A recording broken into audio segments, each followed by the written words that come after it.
Tonight on CTV News, a warning to extortion victims. We've had 16 extortions as of January 12th. The new year off to a violent start. What police say victims can do to try to slow the crime spree. And tragedy on the slopes. An 18-year-old snowboarder is dead after falling from a chairlift on Cypress Mountain. It's been weathering a storm that has been waiting for a break like this to occur. And tariff turnaround. Welcome news to BC fishermen. China removes levies on some Canadian seafood. What China gets in return.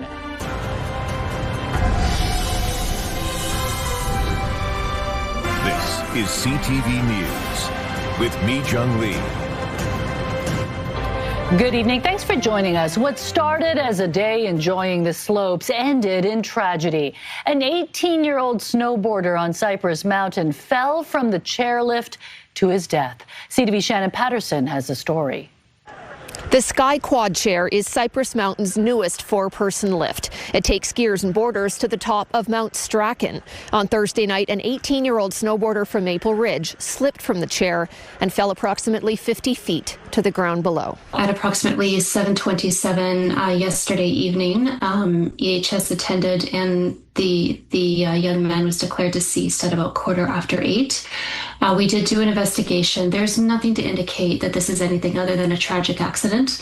There's nothing suspicious. There's no criminal element here. So the investigation has been turned over to the BC Coroner Service. This time lapse from the Cypress Mountain Skychair camera shows the response to the incident by one of the lift's towers near the top of Mount Strachan. There's no indication that this young man did anything wrong. It's profoundly tragic that this young man's life was cut short at such an early age, and everyone here is really feeling for the family. Deadly falls from ski lifts are exceedingly rare. The National Ski Areas Association in the U.S. reported just 35 fatalities between 1956 and 2024. So we do understand that there were a lot of people at the scene that would have been impacted by this. It was a deeply unsettling event for everybody. Victim Services was at the scene last night, but we've made ourselves available for anybody who is requiring extra support. That information is on our website. In a statement, Cypress Mountain says it extends its heartfelt condolences and support to the guests' family and friends during this incredibly difficult time. Shannon Patterson, CTV News, West Vancouver. The extortion crime wave is showing no sign of slowing south of the Fraser. This week alone, there have been multiple cases of violence. Now, figures from several regional hotspots show a troubling trend to begin the year. CTV's Craig Krause reports. Gunshots, threats, and other forms of extortion are showing no sign of slowing in 2026. Based on data just from Abbotsford and Surrey, there's been more than one extortion case in the Lower Mainland per day this month. We've had 16 extortions as of January 12th. So far, we've only had 3 reported cases of extortion here in Abbotsford. Let's turn back the calendar to 2025. Surrey police reported 133 cases, with 49 of those involving shootings. Further east down Highway 1, Abbotsford police saw 59 cases, leaving police pleading with the public to... Well, first thing is don't pay. Obviously, this is a criminal enterprise. Criminals are going to continue doing it if it's profitable. If people are paying that money, they're going to keep trying to victimize not only the person that they just gotten that money from, but other people. If someone is trying to extort you, both police departments are asking their communities to call police immediately. They say with the victim's help, along with policing tools, they can weed out this issue. Craig Krause, CTV News. One man has been charged with second-degree murder in relation to an alleged homicide inside an Abbotsford hotel. It happened just before noon yesterday at the Best Western on Marshall Road. Responding officers quickly determined a homicide had taken place inside one of the rooms, with the victim being identified as a 30-year-old Abbotsford woman. Police now say 26-year-old Sandeep Singh Gill has been handed charges of second-degree murder and indignity to remains. A pedestrian is dead after being struck by a vehicle in North Vancouver last night. Police say the victim was a North Shore man in his 80s. It happened around 7:30 on Esplanade Avenue near Chesterfield Avenue. Video from the scene shows a black truck being towed away. Police say it's too early to determine the cause of the crash. Anyone with information is asked to contact North Vancouver RCMP. Prime Minister Mark Carney is wrapping up his trip to China with what he is calling a landmark trade deal. It cuts tariffs on Canadian products, including canola, while opening Canada's market to Chinese electric vehicles. CTV's Annie Bergeron-Oliver breaks it down from Beijing. The stalls at Beijing's busy food markets will soon be filled with more Canadian lobster, seafood and canola products after Canada and China signed what the Prime Minister is calling a landmark trade agreement. We're building a web of new connections with China to create transformative opportunities for Canadian workers, build more stability, more certainty and prosperity on both sides of the Pacific. As part of that deal, China will remove all existing tariffs on Canadian canola meal, lobsters, crab and peas until at least the end of the year, and permanently reduce its tariff on canola seed to 15%. The tariffs on canola oil and pork will remain. If you're a canola farmer, you're probably cautiously optimistic that something's going to come from this because we don't know the full details. But if you're a Canadian auto worker, this is devastating news because they know that this is going to undercut North American produced vehicles. In exchange, Canada will let 49,000 Chinese electric vehicles into Canada, essentially tariff-free, increasing that amount every year after. By 2030, half of those EVs should cost a maximum of $35,000. We need to look at this in the context of building. I mean, we're building a new part of our car industry. Building cars of the future in partnership. The new trade pact that encourages Chinese investment in Canada's auto sector was announced hours after Carney shook hands with the Chinese president, closing the deal on a 5-pillar strategic partnership meant to tear down trade barriers and forge new ties in areas from finance to energy and tourism. A healthy and stable China-Canada relationship serves the common interests of our two countries. It is also good for the peace, stability, and prosperity of the world. The Prime Minister says concerns about foreign interference and human rights were brought up in his private meeting with Xi Jinping. He leaves Beijing tomorrow for Qatar, where he will once again try to drum up business investment. Annie Bergeron-Oliver, CTV News, Beijing, China. It's been rough waters for BC fishermen since China slapped a hefty tariff on Canadian seafood last year. They welcome the news that Carney's trade deal will remove some of those levies. CTV's Dimitra Amerigos has more on the impact on BC farmers and fishermen. It hasn't been smooth sailing for BC fishermen since China imposed a 25% tariff on seafood products last year. It's been brutal, and it's not just for the fishermen, it's for the entire supply chain. Welcome. With Prime Minister Carney's new deal resulting in China removing those tariffs from canola meal, lobsters, crab, and peas from March to at least the end of this year, things could be looking up for BC's fishing industry.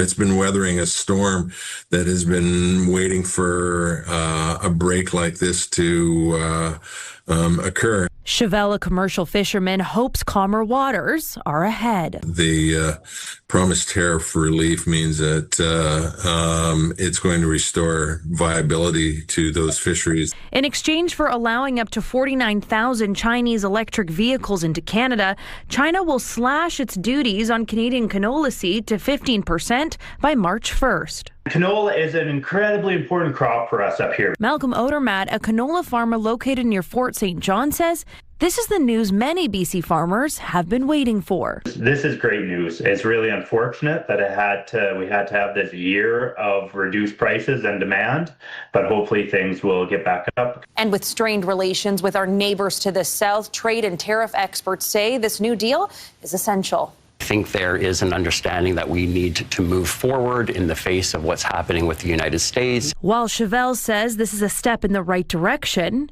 he's waiting for things to play out. We're hoping that fisheries aren't playing a role as a bargaining chip with respect to EVs and steel. Dimitra Amerigos, CTV News, Vancouver.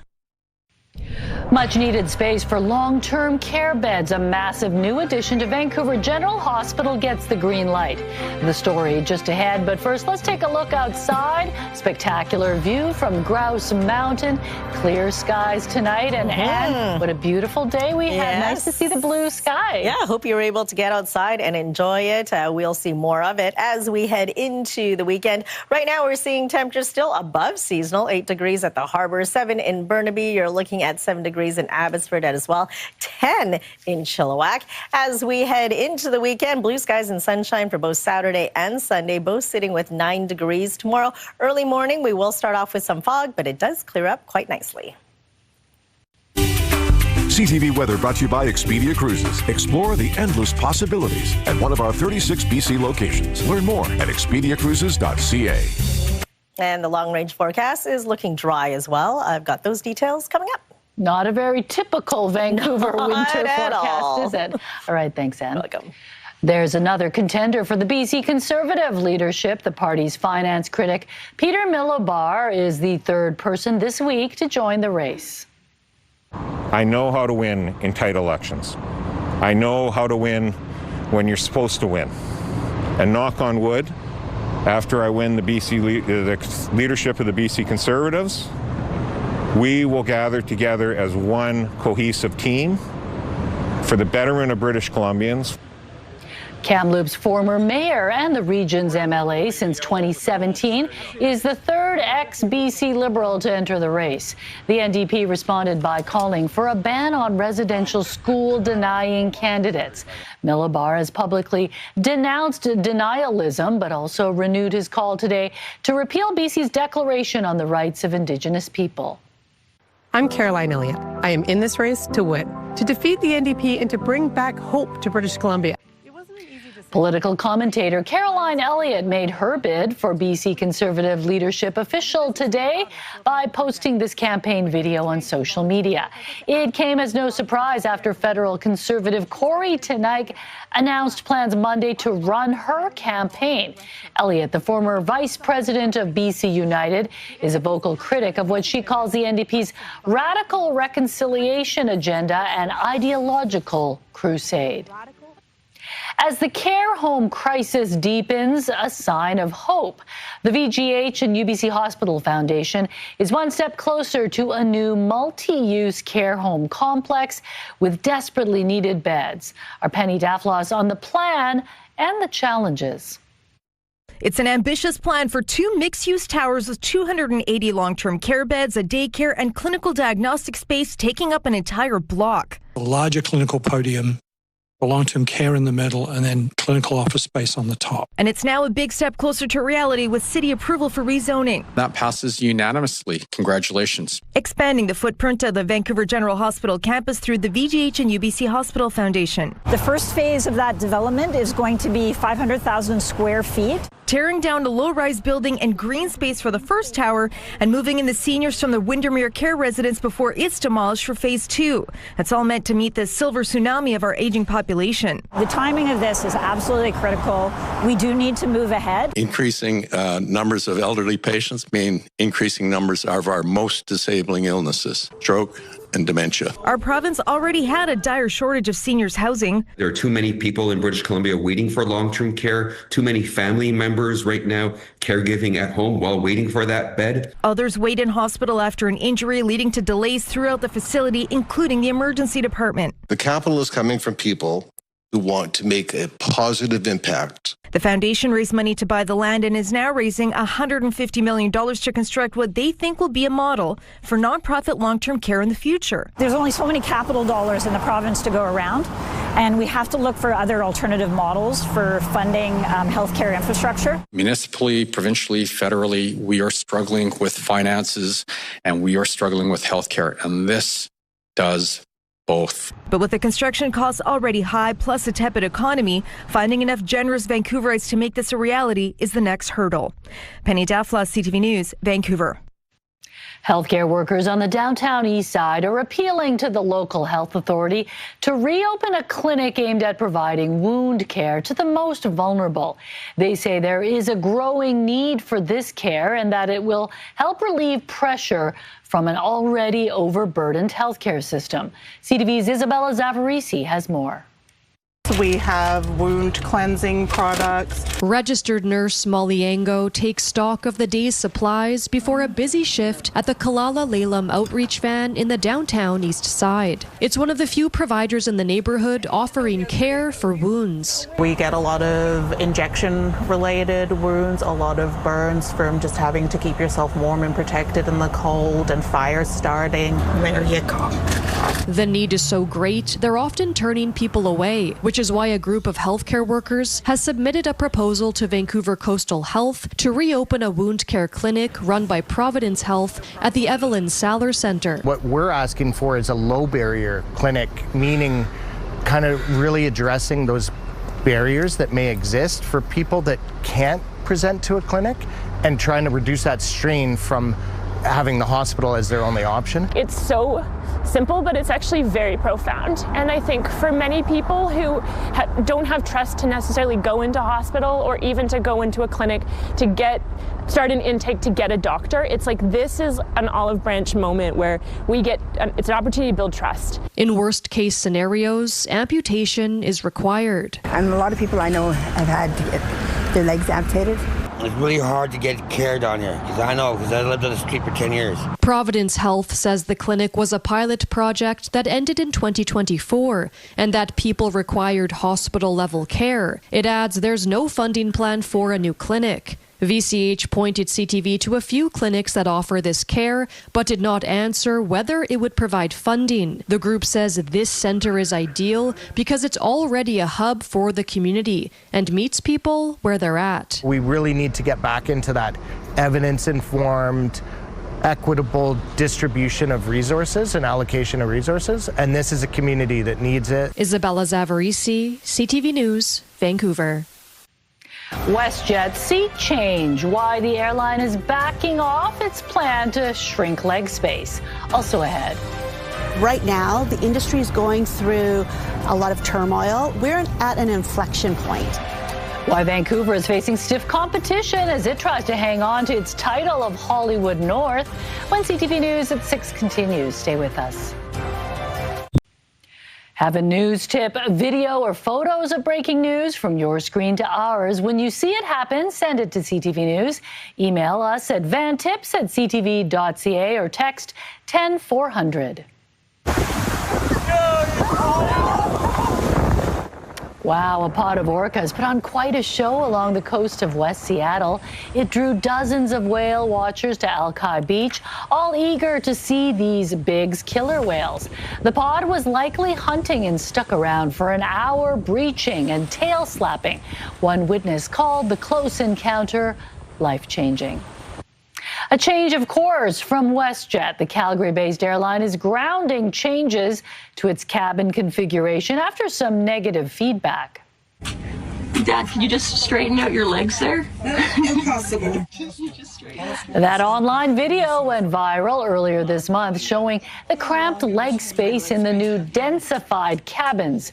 WestJet says the new configuration was brought in to give passengers cheaper ticket options. In a news release, the CEO now says, as an entrepreneurial airline founded on making air travel affordable to Canadians, it's in our DNA to try new products. At the same time, it's just as important to react quickly if they don't meet the needs of our guests. This is the best outcome we could have hoped for, and it wasn't on my 2026 bingo card to be a initiator of plane seat changes. I think it was definitely in their best interest to listen to the people. Schmidt says WestJet has not reached out to her about the video. The costly reversal means 22 WestJet planes will have one row of seats removed. The timeline for that work is still being determined. A new online poll finds Vancouver has dropped behind other Canadian cities when it comes to living and working as a movie maker. Film experts say 2025 was a difficult year for the industry in BC, but they are optimistic for a comeback. As CTV's Yasmin Gandam explains, Hollywood North has some work to do.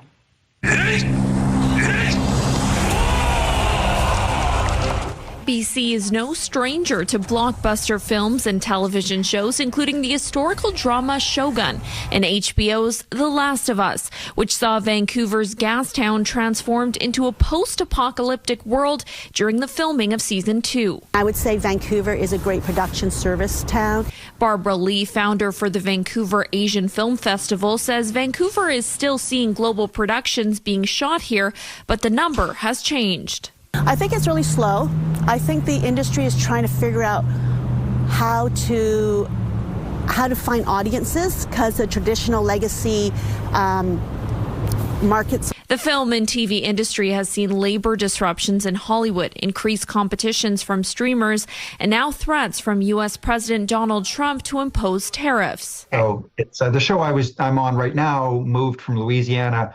And we did see an impact on, what we would call counter tariffs as we imported elements from Louisiana into Vancouver that were continuity elements for the show.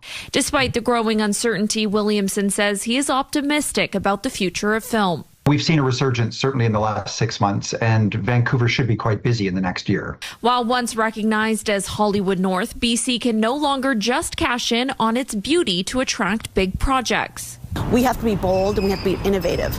And we have to really lead into our racialized Canadian stories. Still, at a time when cost of living has never been higher, support for the industry is crucial and something these film buffs hope the province can provide. We have so many advantages here, but there are advantages everywhere. And so we just have to stay on top of it as best we can. CTV reached out to the province for comment, but did not hear back in time for broadcast. Yasmin Gandam, CTV News, Vancouver. It was the rescue that brought a North Vancouver family to tears. Bammy, the dog, was missing for nearly 2 months in the North Shore wilderness before a group called Pet Searchers was able to track her down. But it was anything but easy. The team stopped by Your Morning Vancouver to talk about why it was such a difficult case. Usually dogs that go missing, they find a safe spot and they, circle in the same area. And that's when we can set trail cameras, set traps, and just move in, right? Bammy never did that. She went from where she went missing in Kirkstone. She went up to Rice Lake, about 10 kilometers up a mountain for 3 weeks, came back down, made it to Deep Cove, and kept kind of running back and forth in a large area, and that's what made it so difficult. Eventually, a thermal drone led the Pet Searchers to Bammy, and before long, she had been reunited with her family in this heartwarming moment. Alberta separatists line up to be part of the campaign to leave Canada. Also ahead.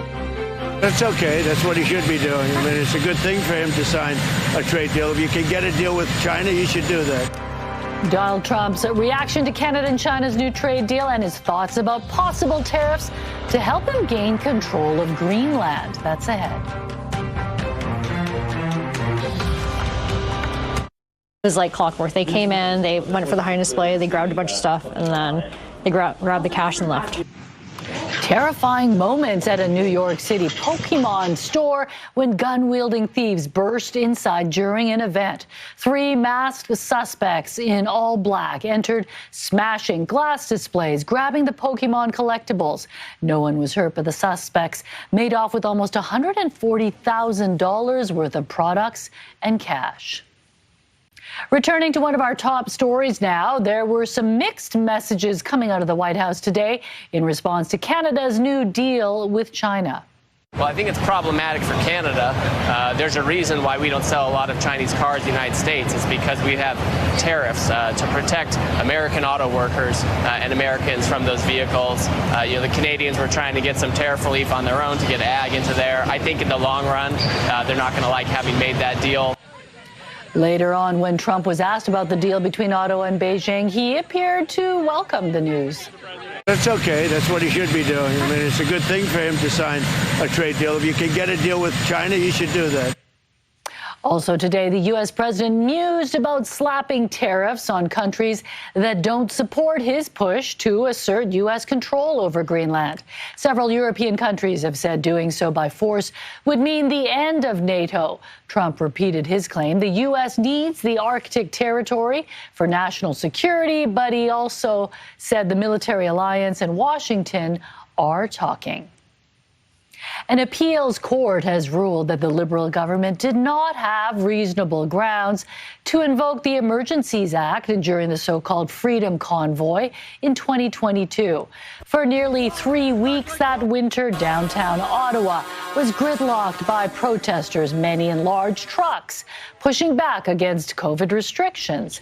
Big rigs also jammed key border crossings to the U.S. The Emergencies Act allowed the government to take temporary measures like banning public assemblies and directing banks to freeze assets. Today's decision upholds a federal court ruling from 2 years ago, citing a lack of justification. What it means is some people may now have grounds to bring forward more effectively lawsuits against the government. And it also will come back to the major point that the Emergencies Act itself is very out of date, drafted in the 1980s, and requires a total overhaul. The law replaced the War Measures Act in 1988 and had never been used prior to 2022. Signature gathering is underway for a citizen-led petition calling for Alberta to leave Canada. Large crowds of people began lining up an hour before the start of a canvassing event at this rural community hall in central Alberta. Signing events in the region are expected to run late into the evening. People who signed the petition say they're tired of federal government overreach and they're concerned about the future.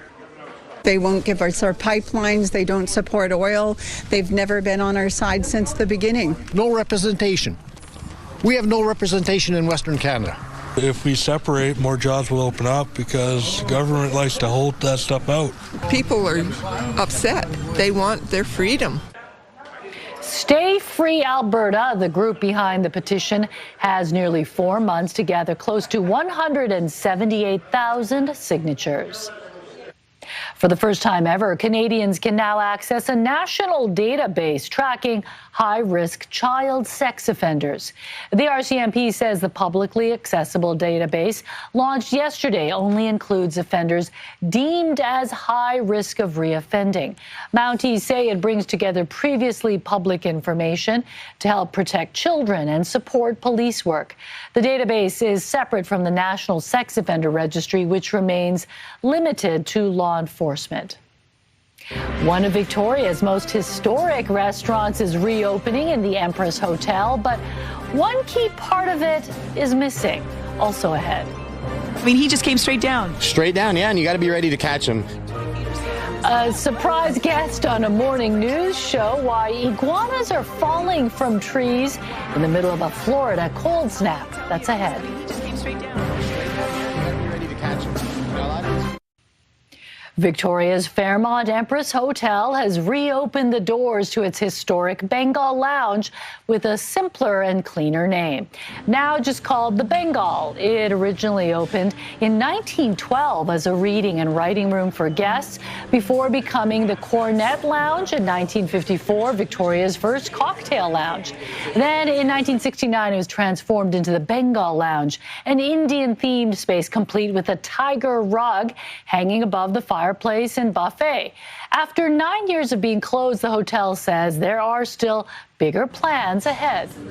We'll be looking at doing some pop-ups like we used to do in the Bengal Lounge, but it will also be available to be Victoria's largest private dining room, maybe a Christmas party or a wedding or a rehearsal dinner, and that's sort of what the next chapter is. The Bengal is now open 7 days a week for both breakfast and dinner. A wave of cold weather is causing some of the local iguanas to freeze in South Florida. One even made a surprise appearance on a morning news program. Say, woo, woo, woo! Oh my goodness gracious. Oh, wow. He came right down. There you go. Whoa. Just like that. Whoa, that is a big guy. 20 feet or so. A reporter in Miami was speaking about the frozen reptiles with a guest who spotted one in the tree above them. He noticed a light complexion on the iguana's belly, which is a sign of freezing. He gave it a little poke and it fell into his hands. It wasn't harmed by the fall. The creatures begin to freeze when temperatures dip below about 5 degrees Celsius.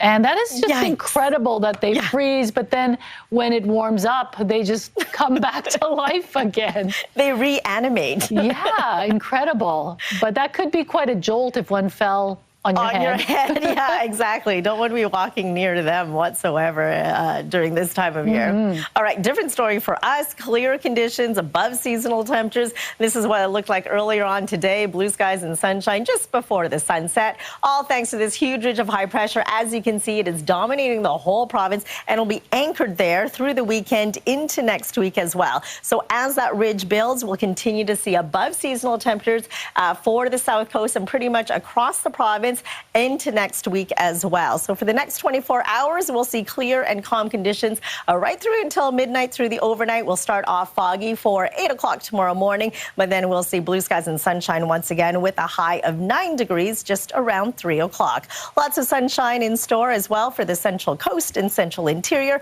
Your provincial forecast popping up at the bottom of your screen. Port Hardy, you'll see 7 degrees under a mix of sun and cloud. Double-digit highs for Campbell River and Comox. You'll see clear and calm conditions, and that's what you can expect for the South Island from Tofino right down to Victoria with temperatures between 7 and 11 degrees. Sunny skies once again for the Sunshine Coast with a high of 8. Warmer up the Sea to Sky Highway, 10 degrees for Squamish. A touch cooler in Whistler with a high of 5. And for us across the Lower Mainland, we'll start off with some fog. It does clear up, sunny skies as we head through the afternoon. 9 degrees near the water, 10 degrees further inland. Sunshine continues for Sunday with a high of 9. Mostly sunny skies on Monday. On Tuesday, it does cloud over. We'll still get some sunny breaks in there. 9 degrees, a little cooler as we head into Wednesday under a mix of sun and cloud. 7 degrees for Thursday, mostly cloudy conditions. And then on Friday, slight chance of seeing early morning showers, but then it does clear up once again. Back to seasonal temperatures with a high of 6. CTV weather brought to you by Expedia Cruises for air, land, and sea vacations. So a very rare dry week in January and sunny. Yeah, and the fog doesn't last too long. The sun came out bright and early this morning. Yeah, it was absolutely fantastic. So you're welcome. Because you personally were responsible for only it, right? for the sunshine. That's right. Only for the good stuff. Yes. All right, thanks, Anne. Welcome. From price matching to price adjustment, how knowing retailers' policies could put money in your pocket. Also coming up. Council has a very bold and vibrant vision to bring Granville Street back to its glory of being an entertainment district. One of the biggest hotel projects in the city gets the green light. New hope to revitalize the troubled Granville Strip. That's ahead. Time now for tonight's Skywatch, an early morning drone view of the city to the North Shore Mountains and the PNE with blue skies above and light fog below. CTV Skywatch is brought to you by Kermac Collision and Autoglass, the name you'll remember when it matters. Kermac cares for kids.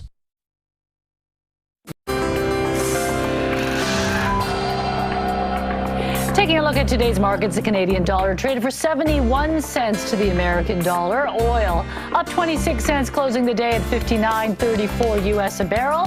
Gold lost more than $28 on the day. The TSX ended the day higher, up 11 points, while the Dow Jones lost 83 points. Vancouver City Council has approved a new 33-story hotel for the corner of Granville and Davie. I do believe it's going to be a catalyst to helping to revitalize Granville Street. Council has a very bold and vibrant vision to bring Granville Street back to its glory of being an entertainment district. The development will include 464 hotel rooms, more than doubling the current hotel capacity on the Granville Strip. The plan also includes a hotel lounge and bar, a restaurant and flexible event space. Council voted unanimously in favor of the project, which was first pitched in 2023. City Councillor Sarah Kirby-Young says the hotel will be a well-known brand without saying which. With the holiday season behind us, chances are you've returned any gifts that may have missed the mark for a refund. But you should also know about price adjustment policies that may allow you to keep the item and get a refund for the amount the price went down. Here's CTV's Pat Foran. Overpaying happens more often than you think, but knowing the store's rules can help you keep more cash in your pocket. Before you shop, take a quick look at the store's price adjustment and price matching policies. These policies can let you claim the lower price even after you've checked out. When you know a retailer's policies, it can help you navigate shopping there and getting the best discounts, the best deals possible. So, how do they work? When you're price matching, you're doing it before you buy. With price adjustments, it's after you've already bought something and you've seen a price drop. You can go and get an adjustment and get a partial refund. But every retailer's policy is different. Walmart will only match a price if you're shopping in-store, see something for less on Walmart's website, and request a price match in person. There are also exclusions, and Walmart doesn't match any competitors' prices. The same goes for Costco. If you buy an item and the price drops within 30 days, you can request the difference online for online purchases and in-store for in-person purchases. No matter where you shop, make sure you're comparing the prices of two exact items down to the color, and be sure you have proof. Receipts, ads, screenshots, or printouts of competitors' prices can often help your case.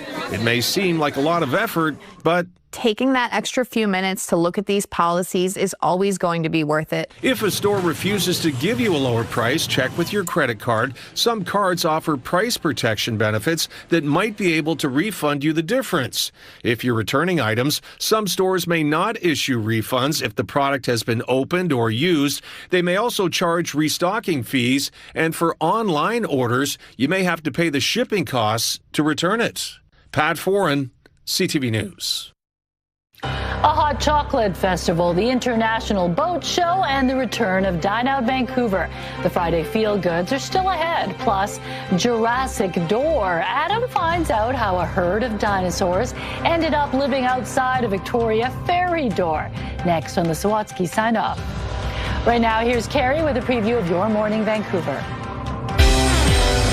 The chaos in Iran is hitting close to home. Monday on Your Morning Vancouver, what we know about Canadians caught up in the violent crackdowns.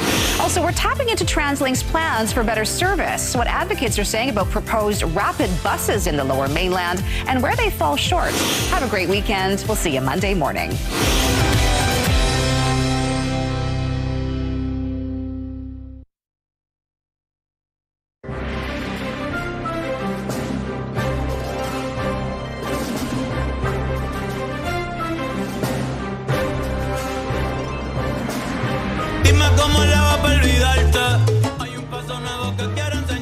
Bad Bunny is getting people dancing ahead of his Super Bowl halftime show with this new trailer. It was shot in Puerto Rico, where he's from, and shows him dancing one-on-one with people of all ages, genders, and backgrounds. Apple Music, one of the halftime show partners, says the preview is meant to stoke excitement for the rhythm, unity, and cultural richness that Bad Bunny will bring to the stage February the 8th. One of the Toronto Blue Jays' biggest stars is heading to New York. Who hits it high in the air to deep center? It is gone! Bo Bichette has reportedly agreed to a 3-year deal at $126 million with opt-outs after years 1 and 2.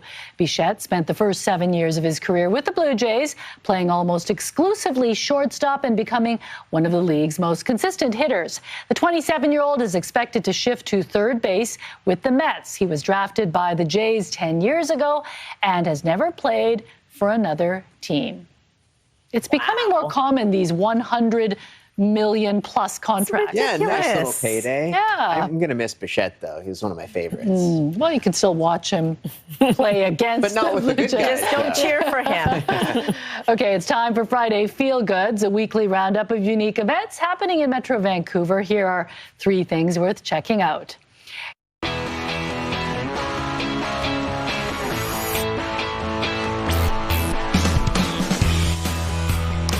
Get your reservations in now. Dine Out Vancouver returns next week.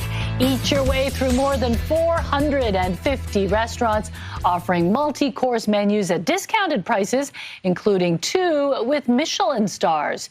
You can also check out a number of unique culinary events, from sea foraging to hands-on pasta and gelato classes.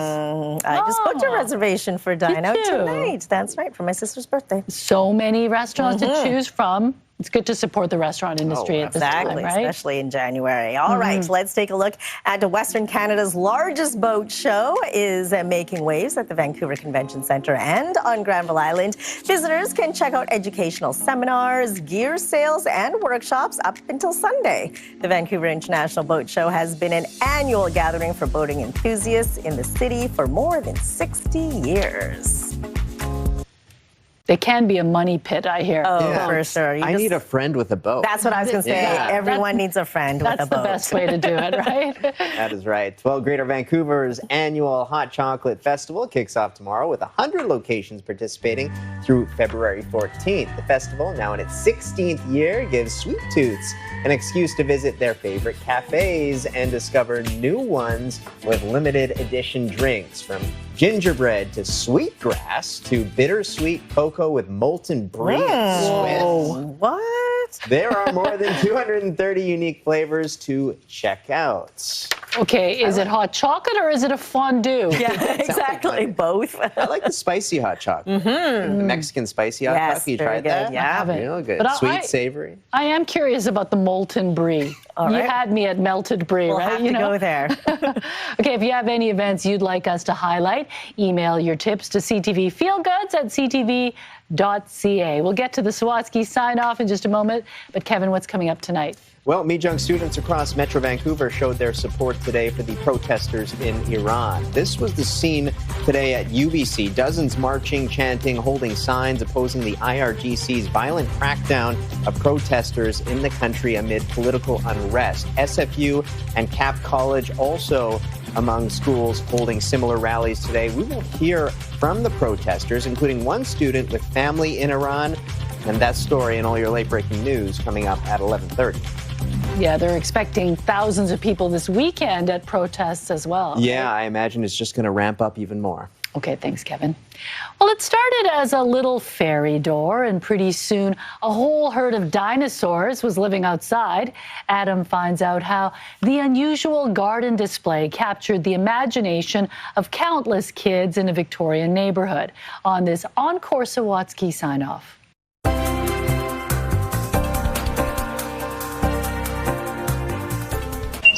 Long before a crowd started congregating around their tree trunk, Linda and Brian Fraser say a fairy door appeared. I think we just wanted to make people smile. Not only were the fairies a source of delight for their daughters, they're decorating to celebrate Halloween, Christmas, and Canada Day, even rolling out a red carpet for the Academy Awards, captured the imagination of countless other kids in the community. So they write these little tiny notes, and the fairies would generally write back. After inspiring smiles for years, you can imagine how they felt when they woke up one morning to find that all of it, including the door, was gone. And so there was this big gaping wound in the base of the tree. And we were just devastated. It really was quite awful. But it also proved to be quite an opportunity for their daughters to learn about resilience. Something bad might happen, but that doesn't mean that's the end of something. Linda and Brian decided to rebuild even better. Because otherwise the vandal would have won. Along with constructing a more robust new door, they welcomed a whole new set of neighbors. We had a whole herd of dinosaurs outside of the fairy door. The dinosaurs dominated for almost a decade, surviving their version of the Ice Age, joining in seasonal celebrations, and inspiring the locals to rename it the Dino Door, until one afternoon, they too all disappeared. So that was enormously disappointing. Although they posted this plea on social media asking for the reptiles to be returned, they never were. Instead, strangers who frequented the Dino Door began dropping off donations. They wouldn't leave like a note saying, here's a dinosaur for you. They would just appear and be part of the herd. And now, Linda and Brian couldn't be more grateful that more than a dozen dinosaurs are flourishing in this magical menagerie, a testament to resilience, kindness, enjoy. It's a very healthy thing for humans to be a bit silly every day, and I think that's part of what this door does for our neighborhood. Adam Sawatsky, CTV News, Victoria. The Sawatsky Sign-Off, brought to you by CapitalDirect.ca. Let's make your vision a reality with Capital Direct. Call and talk to our team today. Aww. Interesting combination. Different time zones, right? Like gnomes and dinosaurs, Right. different eras. They all live together happily at one time. Maybe they invest in a mini fairy door cam so they can see who keeps vandalizing. Yes, brilliant. Right? Yeah, Maybe. and catch the culprits. That's a lot. All right, let's take a look at our scenic snapshot for tonight. A fabulous Friday at Furry Creek. Thanks, Kathy, for sending this beautiful photo in. And we want to see your scenic snapshot as well. So email us at scenicsnapshot@ctv.ca. I bet we're going to get a lot of these this weekend. Yeah, a lot of people will be outside this weekend. We can get a boat, too, at the boat show. Get on the water. Our friend's boat. Yes, that's right. All right, thanks for joining us. Good night.